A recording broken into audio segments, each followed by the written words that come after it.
Hola César, ¿cómo ¿Cómo estás? estáis? Espero que estén todos bien nuestros amigos que nos escuchen, amigos y amigas. César, pucha, tenemos harto tema entretenido hoy día. Vamos a hablar primero un tema de personalidad económica, que tú cachai harto, ¿va? Yo me pierdo en el tema del rol que juegan y todo, pero vamos a hablar de la presencia en Chile de Stiglitz y Matsukato. A Matsukato no la conocía, para ser honesto. A Stiglitz sí, pero ahí nos vaya a contar tú el sentido de sus viajes, el impacto que tienen en política y cómo son vistos estos personajes que inspiran política y movimiento dentro de la economía y cómo viste la venida de Chile de ellos. El segundo tema, que es un tema de política interna, César, es el tema de una moneda de dos caras respecto al gobierno. Por un lado, Boric cayendo en las encuestas fuertemente, y por otro lado, Tobá asumiendo un rol un poco sorprendente. Yo creo que nadie esperaba que fuera asumiendo un rol tan tranquila, relajada, pero ha asumido un rol como firme y bueno, femenino, Carolina Tobá. Entonces, ¿cómo ves el comportamiento del gobierno desde estas dos caras? Y por último, pucha, ¿qué nos espera, César, en el tema de Ucrania, Putin, en la crisis política que parece que está viviendo internamente en Rusia, Putin, y esto es bueno o malo, y qué es lo que va a pasar? Ahí los vamos a introducir después los temas, así que César, Pues, partamos por el tema este de Stiglitz, Matsukato, que se cruzaron acá en Santiago. ¿Ah? ¿Cómo viste el tema? bueno, mira, cuando yo hice el doctorado en Estados Unidos, en Stanford, Stiglitz lo habían contratado como profesor, ¿ya? Profesor joven que venía de MIT, y era, según los que, porque estaba haciendo tesis alumnos mayores que yo, tú entrabas a la pieza de él y tenías que ir pisando los papers, porque tenía todo destartalado, ¿ya? Y para llevarlo, la universidad tuvo que contratarle a la señora, que no tenía los galones de él, pero la contrató. Pero este que ha sido, parece, medio en suelto cuerpo, enamoró a la señora de otro profesor, otro economista matemático de Berkeley, terminando el cuento en que la pateó y la pobre señora se tiró de arriba de un edificio y se mató. Uh, Entonces, este es un poquito loquillo. ¿Ah? Básicamente, él entró como un economista muy matemático, es un genio matemático, ¿ah? O sea, un genio matemático, y su premio Nobel se lo dieron justo con Akerlof y Spence, en la teoría del screening, que es la información asimétrica en la economía. ¿Ya? Que es un tema bastante neoclásico, o sea, bastante tradicional, ¿ya? Y él después siguió su carrera, estuvo metido en temas de finanzas modernas y finalmente es como que se asentó en un tema de ya economía política y de el rol del Estado, y que el mundo del mercado tiene tantas imperfecciones que el Estado podría hacerlo mucho mejor. Y en esto ha dado pasos muy audaces, como decir, es mejor una empresa dirigida muy bien por el Estado que una empresa no tan bien dirigida por el sector privado. Pero, pero después matiza, ¿ya? Después matiza.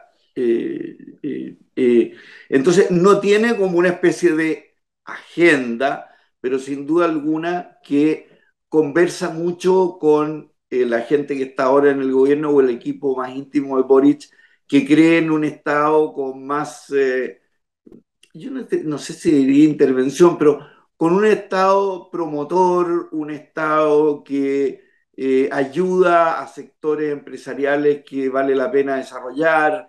Y él ha estado planteando esto también en Europa. Él cree que el euro es un error. Él cree que los países del euro tienen que protegerse de Alemania y poner barreras comerciales. Es una visión muy distinta a la de los economistas es que tradicionales. es como keynesiano, ¿no? Yo le vi una entrevista Keynes, alguna vez muy pero buena Keynes sobre la crisis no, del 29, ¿va? Y ahí sí, citaba mucho y se basaba mucho en Keynes. Tú dices que es distinto. pero es distinto, lo mismo que la Mazzucato no son, no es que sean neo-keynesianos, tienen una visión política que es bastante más crítica de la relación Estado-sector privado, ¿no es cierto?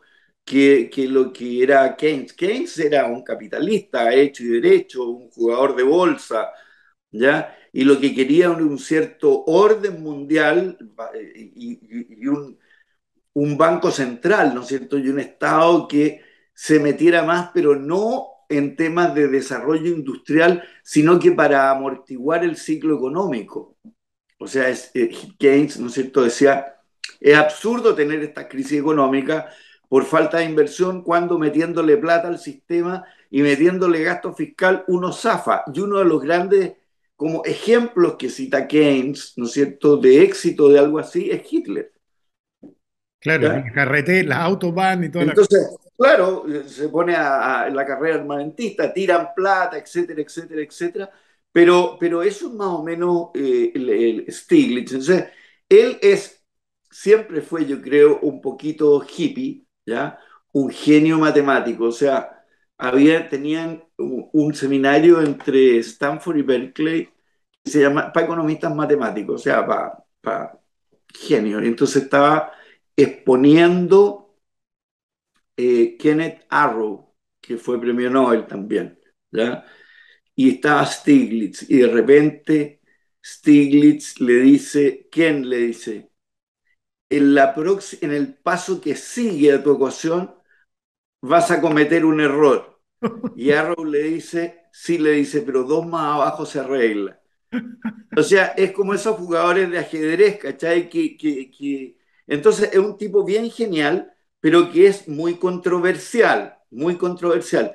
Y su premio Nobel se lo dieron por materias no tan controversiales, ¿ya? Oye, Junto a economistas que se lo dieron a tres en esa vez, que son, no piensan como él. oye, César, y Stuccato. Mazzucato, ya, Mazzucato, Mazzucato, no Stuccato, uno Mazzucato. uno la conoce menos porque ella encabeza y está en una universidad inglesa y ella cree en un cuento que se llama La Misión y que es un paradigma bien entretenido, pero que dice, mire, cuando Kennedy dijo vamos a llevar al hombre a la luna y esta va a ser una misión que vamos a tener, lograron llevar el hombre a la luna y eso implicó montones de desarrollos tecnológicos que ayudaron a la ciencia posteriormente. Y ella afirma que Internet y una pila de cosas más partieron con cuestiones que las lanzó el sector público. Eh, Ahora, la verdad es que no hay muchas aventuras o misiones estatales que realmente le hayan dado un giro a los países. O sea, eh, puede que hayan ayudado con Internet, pero yo creo que Facebook y Amazon y todo lo demás que hemos conocido no se deben al Estado, sino que se deben a la invención y a sistemas no regulados, absolutamente no regulados, que ahora estamos viendo cómo regularlo. Entonces, si tú me dices, ¿cuál es el valor agregado de que el hombre haya llegado a la Luna? Dado los costos que tuvo, dado que se les murieron astronautas en la mitad, dado una pila de cosas, y tú dices, ya, llegamos a la luna, fuimos, volvimos, maravilloso, pero qué tanta cuestión, digamos, ya han habido otras cosas que han sido, que tienen más valor, como la Revolución Verde, por ejemplo, que ha sido todos los avances en botánica que han habido, que han permitido, ¿no es cierto?, que la producción agrícola haya tenido, pero rindes que son infinitamente superiores a los que habían antes. Eh, entonces, en general, oye, los avances históricamente en cosas no se han debido al Estado y cuando a veces lo hacen el Estado, no terminan en nada, como por ejemplo los chinos que conocían la pólvora, por ejemplo, pero no lo usaban para la guerra, sino que lo usaban para hacer fuegos artificiales. ¿Ya? Una tremenda armada que tuvo China, que recorría todo el este asiático, y de repente uno de los emperadores chinos dijo, ¿saben qué? Se acabó esta cuestión no más. Y se terminó, Claro, y no hubo continuidad. y nadie siguió. ¿Ah? Eh, Otras veces es al revés, como por ejemplo, ¿te acuerdas que tú lo leímos los dos? Que Canadá en realidad fue fundado por empresarios privados que explotaban el tema. La India también fue la misma cosa, y también Sudáfrica, pero y crecieron tanto y se desordenaron tanto que al final el Estado inglés tomó posesión de aquello y dijo, no, a ver, espérense, pues, ustedes no pueden seguir con esta chacota, Ordenemos un ya poco. ordenemos esto y vamos a transformarlas en empresas, no en empresas, pero en instituciones ya dirigidas por el Estado. Entonces, ahí hay de todo. Ella, a diferencia de Stiglitz, que es una economista con medalla y toda la cuestión, ella es mucho más una política en ese sentido que lo que es Stiglitz. Y por eso que dentro del ámbito de los economistas, fíjate tú que Marcel no solo no la pescó, sino que además la corrigió y le dijo, en Chile no somos un experimento, porque ella dijo, en Chile nació y murió el experimento neoliberal, y Marcel le dice, no, no, no, aquí no hay experimentos. Y ella tuvo que echarse para atrás y decir que había sido experience y no experimento. Pero en todo caso, obviamente que ella representa muy bien lo que piensa algún círculo alrededor de Boric, o sea, Jackson, Ahumada y otra gente que han estudiado con ella, que la conocen y que están ahí, eh, y que hay gente que tiene duda seria de que también el sistema liberal está haciendo avances o no. Y No, te voy a decir que no solo ella o ellos, por eso, pero yo lo hallé muy también, bueno, César. Yo hallé muy bueno que viniera, que se muestre la carta, que sí, aparezca esta gente hablando y que se enriquezca el debate político, económico sobre estas ideas, justamente. O sea, eso es lo que tenemos que hacer. Oye, César, tenemos que pasar a nuestro segundo tema, y que es un tema que tú tienes una mirada de siempre bastante especial. Pero me interesa saber tu opinión sobre el gobierno en las dos caras de la moneda que te plantean. Esto raro de que uno no nota que el gobierno esté cometiendo errores puntuales y siente que va cuesta abajo, ¿no es cierto?, en las encuestas, Boric. Y por otro lado, este rol que nadie le ha criticado y que ha ido haciéndose cargo bien de los temas, de la ministra del Interior de Carolina Toá, y con esta visita inminente a la Araucanía, ¿no es cierto?, por parte del presidente. ¿Cómo está claro. viendo el gobierno con esas dos caras? Boric y su caída y Carolina Toá y su rol. La verdad es que le ha tocado muy duro, porque no tiene parlamento en primer lugar. La posibilidad de que no salga Carol Cariola, yo creo que es alta. O sea, nos hemos ido dando cuenta que el partido de la gente está mucho más cerca de los republicanos que de la DC o de otro tipo de cuestiones. Eh, y bastante díscolo, además manejado desde Estados Unidos por este mago de Oz, ya que está dirigiéndolo. En la democracia cristiana partía en tres o cuatro, díscola también. Entonces está muy complicado en su agenda particular de su programa, pero sin embargo, yo creo que han reaccionado bien en términos de hagamos una agenda que les interese a todos. ¿Cuáles son? Control de la criminalidad, el tema de la Araucanía, el tema de la inmigración, etcétera, etcétera, etcétera, en lo cual yo creo que no van a tener problemas y lo van a sacar y probablemente le va a tener fruto eso. O sea, ya han pillado, por ejemplo, viste que había un, eh, un gallo, un programador, un profesional, que uno nunca lo pensaría, que era el que estaba a cargo de una mafia de robos de autos Así es. con gallos expertos en computación que falsificaban, o sea, no eran como unos pelafustas, claro, los pelafustanes eran los que iban a robar los autos y le pegaban a la gente, pero Claro. pasada esa época, esa cuestión ya era como lo que a uno le han contado que son las mafias de la droga, o sea que los de arriba dirigen esto como una corporación mucho más que como una patota. Tal cual. Y yo Así. creo además que hay empezado a haber una cierta ya complicidad con el sector empresarial, ¿ya? Y que se notó en el discurso que hizo en la Sofofa, que tuvo aplausos, no ovaciones, pero tuvo aplausos, ¿ya?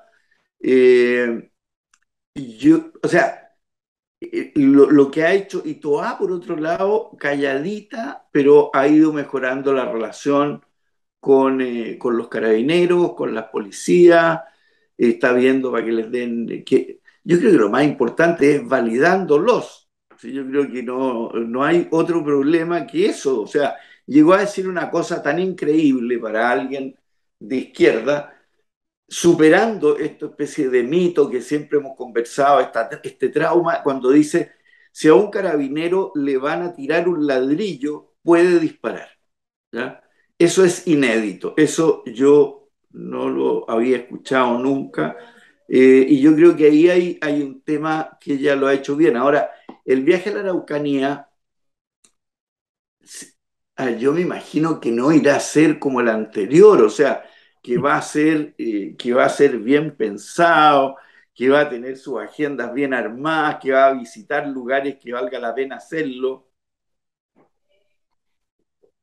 Eh, Ahora, el tema aquí en la Araucanía sí, ahora descarrilaron el tren, un tren aquí en Mafil, le sacaron un riel, o sea, es una cosa muy difícil de controlar, muy difícil. Pues César, Pero no han comentado mucho que además este rol que ella está cumpliendo, ella es parecida a Michelle Bachelet siendo más joven, pero es parecida a Michelle Bachelet porque ella es hija de su padre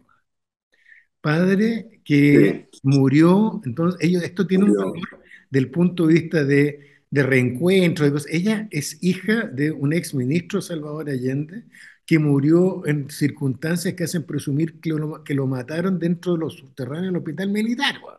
Entonces, es un cuento, es bien heavy cuando tú dices efectivamente como ella se estaba acercando a las Fuerzas Armadas y a Carabineros, porque me hace acordarme mucho de los gestos que hizo Michelle Bachelet en su momento, que era hija de su padre. Arriba el tanque. Claro, arriba del tanque. Entonces, ojo, porque ahí sutilmente a nivel como inconsciente más que consciente, pero uno ve como que se están dando vueltas las páginas. Ella está enfrentando el tema, tratando de enfrentar el tema carabinero y de orden público y de delincuencia y de la Araucanía, en fin, sin, como diría un cliché, ¿no es cierto?, los estigmas del pasado. Y eso yo creo que es muy valioso y que además me Pero gusta, me gusta mucho tú este crees estilo que, sobrio. tú crees que el Partido Comunista, ¿qué va a hacer? Porque le están poniendo todo tipo de trabas de que No, vamos le derecho a pida un quiebre. disculpas a Sí, Mico, sí, de que vamos derecho a un quiebre. Yo estaba viendo las declaraciones antes de iniciar la grabación de Jadwe, y Jadwe está anunciando que está incómodo con todos los ministros que entraron de la ex concertación y que está al filo de no sé qué cosa, están amenazando. Y yo creo que el gobierno legítimamente, y Boric en particular, se está moviendo a estabilizar hacia el centro, que no tiene otra alternativa, sobre todo porque por el resultado electoral. Y eso yo creo que en algún momento va a costar o un quiebre dentro del PC o que el PC se salga completo. Esa es mi... Pero, ¿y tú crees que irán a soltar? Porque entre estar afuera, adentro descontento, pero con algo de poder dentro del gobierno, o estar afuera y sin ningún poder en un partido que no es muy popular, pero es complicado. Disciplinado. Claro. Yo ¿Será, qué yo será creo que mejor sería un ahí? error grave, o sea, sobre todo cuando tienen ministra como la Camila Vallejo, que lo está haciendo bien, en un Muy cargo que es bien, po, muy bien. increíblemente difícil, además. Muy difícil ese cargo. Y lo está haciendo bien y tampoco tiene afanes de protagonismo, en fin, entonces yo creo que sería un error grave, pero hay por lo menos sectores que uno siente que están empujando en esa línea y que hay Sí, grupos en pero la derecha que están Jadwe, fomentando el Cagüey, pues. bueno, claro, po. Pero Jadwe, ¿tú crees que pero Jadwe ya, después de la derrota, yo creo que ya no es el personaje que fue dentro del propio Partido Comunista? Yo creo que él tiene un bichito que es una enfermedad que es bien común, que es que yo creo que, acuérdate cómo estaba la situación, si nadie daba un peso por Boric en su momento, Nadie, y po, él, claro. todas las encuestas aseguraban que él era el próximo presidente de Chile, cabrón. Y yo creo que se sintió presidente y ese bichito, si uno no está terapizado y no tenés amigos al lado que te tiran el codo, te empecé a volver medio loquillo. Yo tengo la impresión que Jadwe, tú lo miras en las reacciones, y yo tengo la impresión que está actuando un poquitito con agenda propia. Y eso es raro dentro del PC, pero él está actuando un poquitito con agenda propia, pero puede armar un desaguisado. Ahora, Ahora, viene ese dilema. lo que tú me preguntabas de las encuestas, yo creo que las encuestas lo que están reflejando es a pesar de que no figura como lo principal, porque todos ponen el crimen y qué sé yo, pero lo que está realmente tiene a la gente molesta es la inflación, Es que es el alza del brutal. costo de la vida. Pero es que vais, Sí, cada vez que eso es. vayas a comprar, te aparece, po. Tú te acordabas que el ¿Cachai? pan, que la benzina costaba no sé cuánto, y cada vez que echáis benzina está ahí 1.300 pesos, weón. Claro, y la gallada hecha puteada, entonces no puede ser, weón, acabo de llenar el tanque de encina y me salió, no sé, 80 lucas.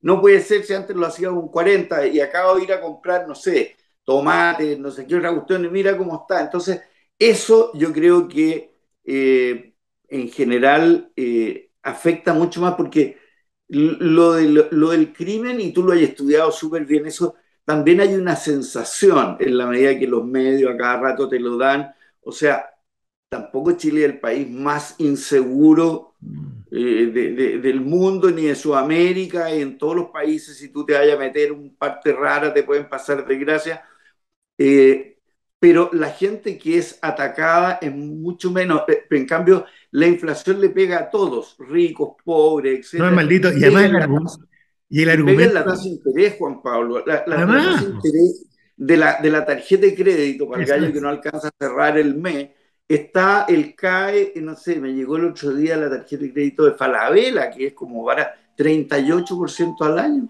No, sí, es la locura. Piensa que además cuando tuvimos, César, hasta hace 3 años atrás, tuvimos los créditos tan baratos, la gente se podía apoyar en las tarjetas de crédito y no te mataba, po, porque estabas con las tasas de crédito súper baratas y le quitaste esa capacidad de financiamiento. ¿Para qué decir si la persona estaba pensando en comprarse una casa?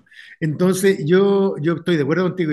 Y además el argumento este, oiga, pero mire la inflación en Canadá, mire la inflación en Turquía, en Inglaterra, a la gente no le Ah, importa jódase, menos. bueno.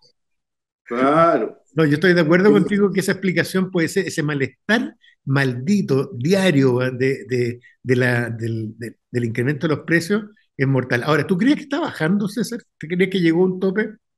Yo creo que llegó un tope, yo creo que el Banco Central debería empezar a bajar las tasas, a pesar de que hoy día la tasa es lo de menos al lado de la UEF, digamos. Claro. Eh, pero si esto continúa, oye, yo creo que van a tener que hacer algo con un salvataje a nivel de deuda, de cierto tipo de deuda, bueno. Tú sabes Porque que este tema, cuando ya es más de un cierto porcentaje del ingreso de las personas, claro, es ya, como que no tenéis caso. eh, tú sabes que en Estados Unidos se nos estamos aproximándonos a las elecciones de midterm, se llaman, las de mitad del periodo presidencial, y en estas elecciones, ayer escuchaba gente en CNN, economistas, y decían que una de las cosas que puede hacer que a los republicanos les vaya bien es el tema de la inflación, porque en Estados Unidos están con un problema fuerte y les está pasando lo mismo. Hay un malestar y que la gente se lo cobra el gobierno, aunque sean causas estructurales, se lo cobra el gobierno. Entonces, ojo con eso. Oye, César, pero pasemos a un tema que ya la gente está como media acostumbrada. Los seres humanos nos acostumbramos a las cosas más locas, weón. Y nadie habla mucho del tema de Ucrania, Putin. Han salido noticias que uno no sabe si es propaganda o es real, pero noticias sobre críticas internas en la televisión a Putin. ¿Cómo estáis viendo lo que está pasando en Ucrania y qué crees que viene y qué crees que le va a pasar a Putin, César? Bueno, yo creo que los presidentes o los dictadores que parten con guerra y no las ganan, pierden popularidad.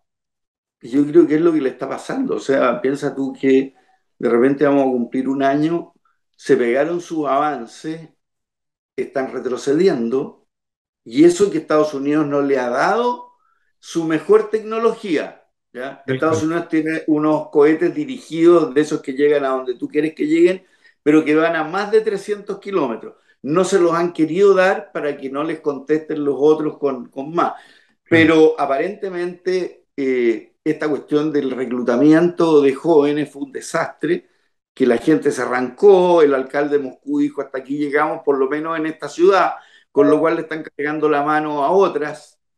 Y yo creo que la gente rica en Rusia debe estar diciendo, oye, este compadre nos puede llevar al suelo a todos, po. ¿Ya? Yo recuerdo eso con Pinochet, o sea, de la gente diciendo, oye, a ver, aquí hay que buscar una salida, encontremos una salida, porque esta cosa para adelante no camina, si no podemos pelear contra todo el mundo. Tal cual. Ahora, ¿qué va a pasar con un ser así? ¿Va a luchar hasta la muerte como Hitler o lo van a sacar y lo van a cambiar por quién? Eh, es un país que además va a estar desordenado, va a estar poco confiable. Ahora, César, se Eh, viene el general invierno, que siempre ha sido un apoyo a los rusos en todas sus peleas. Si no, pregúntenle a Napoleón, ¿no es cierto?, o a los nazis en la Segunda Guerra. Y este general invierno en esta vuelta va a ser un rol rarísimo, que es que va a matar de frío a los alemanes o a los que sea si les viene en invierno duro y con precios de la calefacción altísimos y del combustible altísimo. Estamos justo en este momento empezando a tener los primeros fríos en Europa.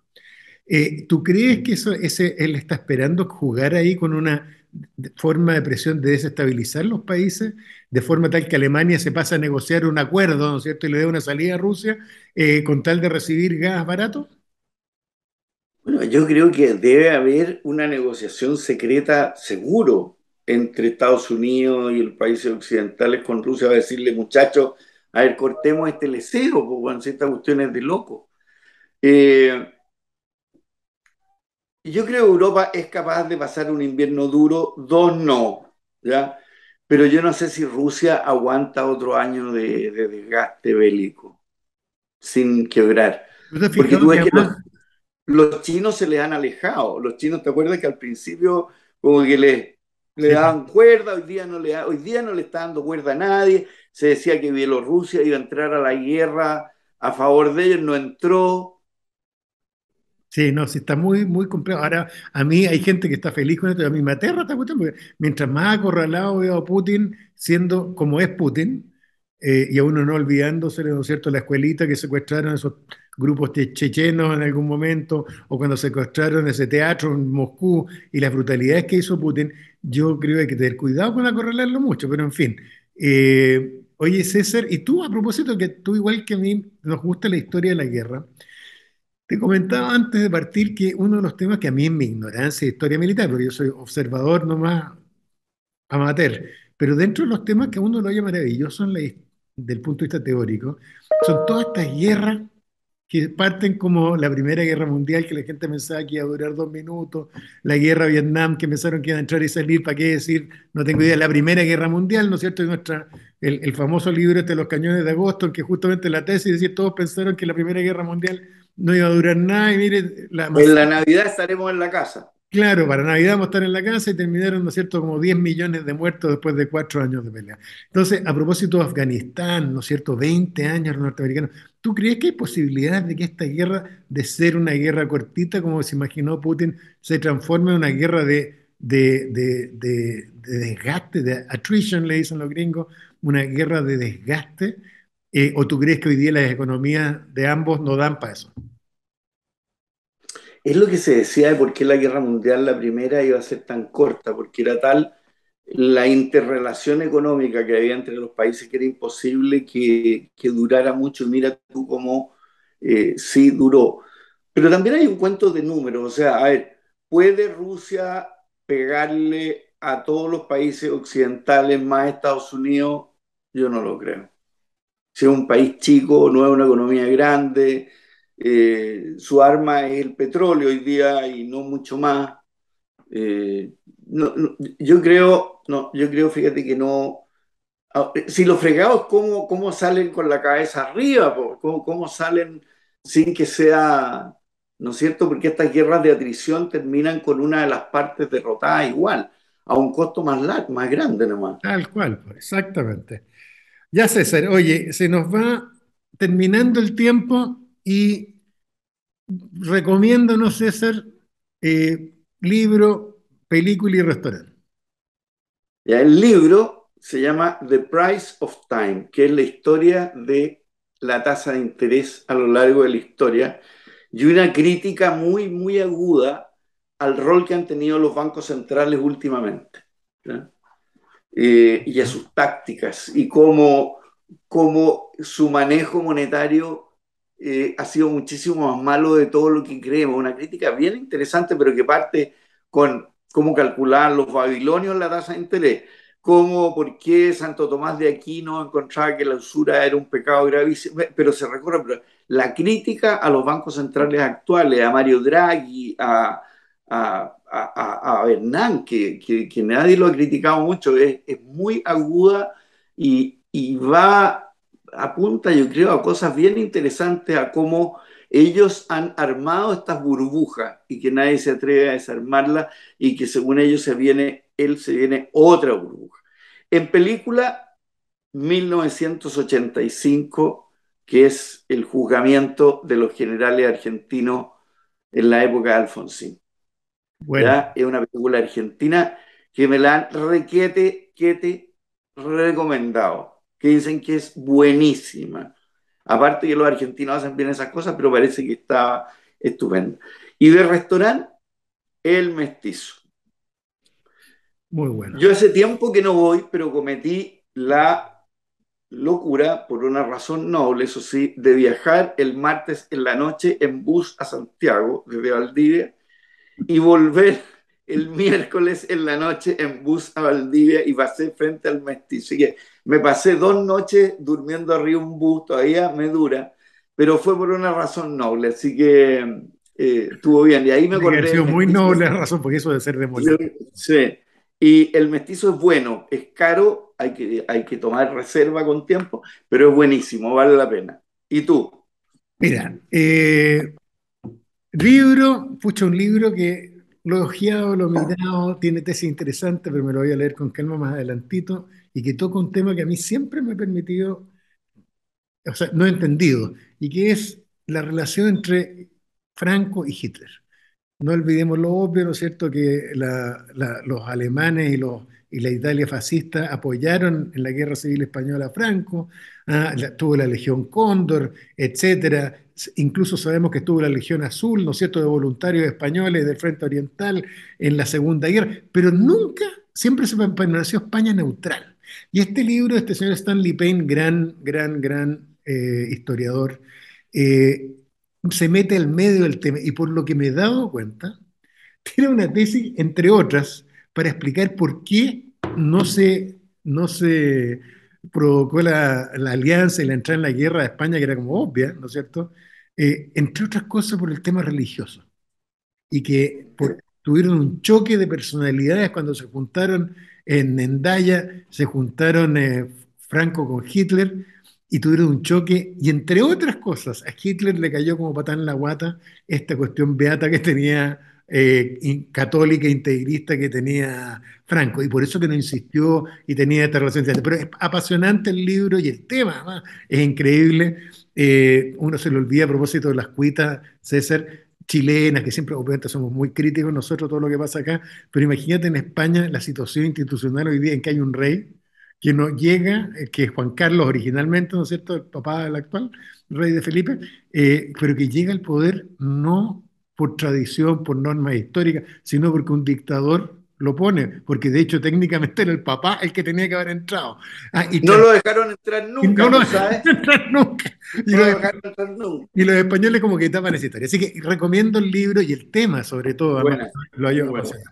Película, siguiendo con películas de juicios y de abogados, una que es bien buena, de los años, yo creo que 80 por ahí, que se llama Justicia para Todos, con Al Pacino, muy buena. Está en distintos formatos, está en Netflix, está en Apple TV. Justicia para Todos, mírenla, de los años 80. Y restaurante, El Caballo de Palo. El Caballo de Palo no es que estén Cerrillos, que hay uno clásico ahí que tiene como 100 años, sino que el que está rumbo a la playa, cuando uno se va por Nogales, ¿no es cierto?, rumbo hacia Maitencillo, ahí ¿Ya? casi al llegar a Maitencillo, en el camino está instalado el caballo de palo, que tiene un caballito de palo afuera, y que he comido yo de las mejores cazuelas que he probado en las... Mira, Así que si tienen tiempo y la gente va a ir a la playa este fin de semana por ahí, cerca de Maitencillo, vayan al caballo de palo porque es extraordinario. me Eh, parece. Así que esas son las recomendaciones, César. Siguen estando los temas por todos lados muy dinámicos, así que la próxima semana ahí seguiremos con nuestros comentarios y nuestras conversaciones. Un abrazo, Ya, César, pues. y no vuelva a Ok, viajar un 2 días abrazo seguidos grande. en bus, por favor. O sea, me cansé yo de imaginarme el tema. Weón. Ya. Ya, un Bueno, abrazo, César. chao, Saludos a Vicente. todos, Un cuídense. abrazo. Que estén bien. Cuídate.